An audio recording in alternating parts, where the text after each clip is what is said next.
Hey guys, Mary here, and I'm here with Will, a game designer from Thunder Lotus. Thanks for joining me. Thanks for having me. Yeah, and you're going to show me a game that I actually kind of fell in love with back at PAX East, but now the game is out and ready to be seen by anyone. This is Jotun.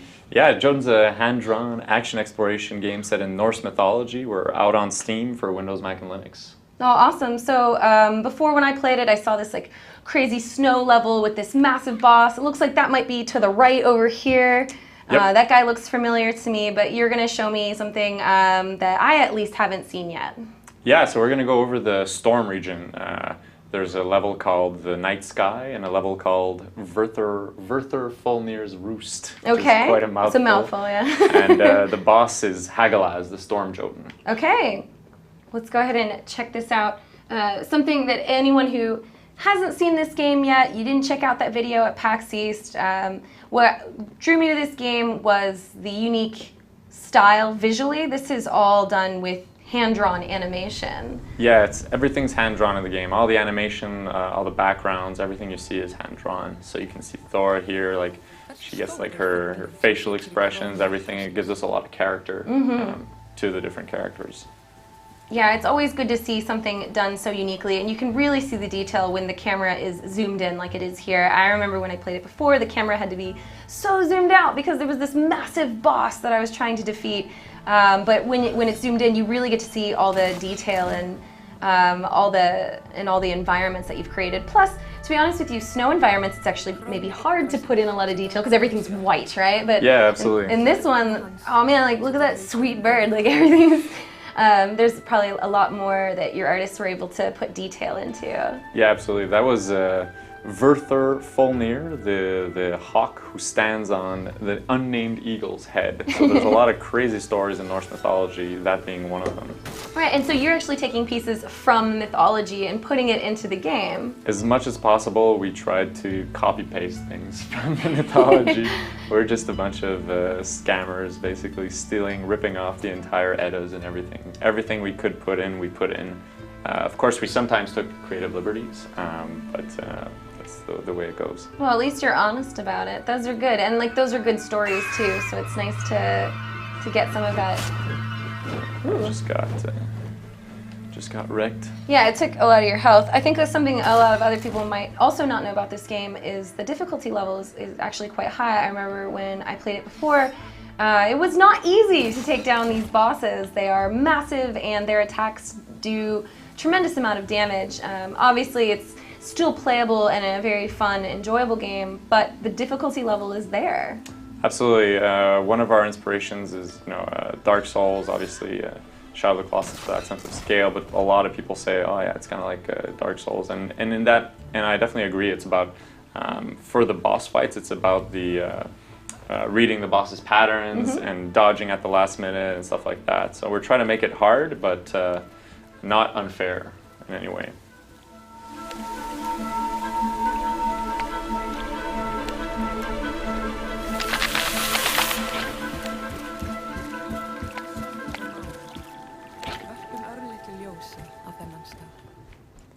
So this is a level where we have constellations in the background, the Norse constellations, and you have to activate beacons to replicate them. Once you have them, a kind of Aurora Borealis bridge shows up and allows you to get to the next place. Oh, that's really cool. So we have, here we have like a gate. So you have 4 different constellations you have to activate and get to. In this level, Freya, the speed boost is pretty useful because it lets you get around quite a bit faster. Because you're traversing a lot more in this one. Exactly. And as you heard, we have fully Icelandic voiceovers in the game. So everything is trying to stay as true as possible to Old Norse. It's actually the language that's the closest to Old Norse. How long does the speed boost last for? It's not super long. It's about 8 seconds, I think. That's very short. It used to be longer, but it was super broken. It was way too powerful because it boosts your attacks as well, and you can actually stack the god powers in between them. So you could you can stack Thor, who who has it's a heavy attack boost with Freya. Dvalinn, næstminnsti hjörturinn.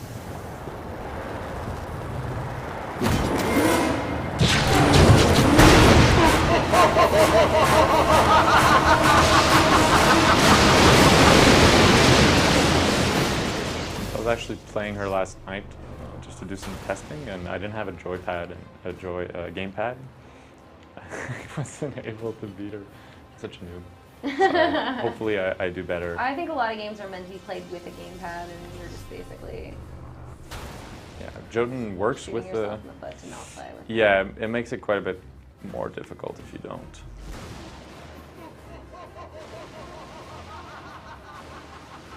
Oh, she's terrifying. So now that we're in combat, you should go over just the basic moves that you do have to work with. Right, so you have the dodge, which does slow you down at the end. It's so that dodging isn't faster than running. And then you have your light attack. You have a combo attack, so if you get the timing right on the normal attack. You also have a dodge attack, so you end your dodge with, just don't want to die here. Yeah, reasonably. And then we have the heavy attack, which takes quite a bit of time to charge up, but it does a lot more DPS.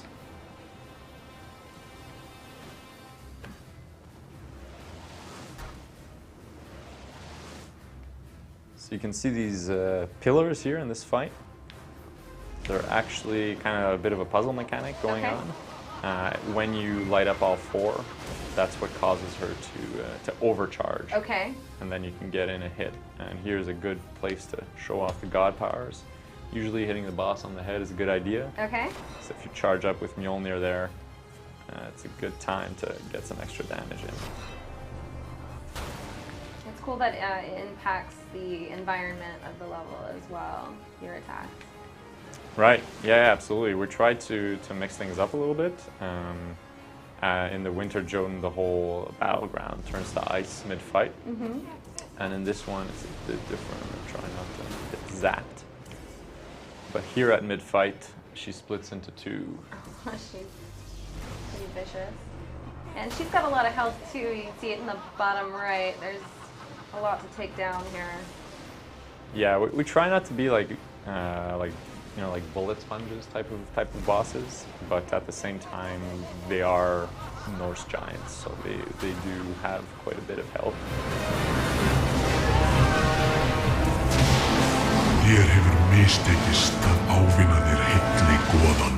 This game is currently out. Yep. Where can people pick it up? You can pick it up on Steam for Windows, Mac, and Linux. Okay, and how much is it? It's $15 USD. All right, awesome. Well, that was Jotun. I hope you guys enjoyed it as much as I did.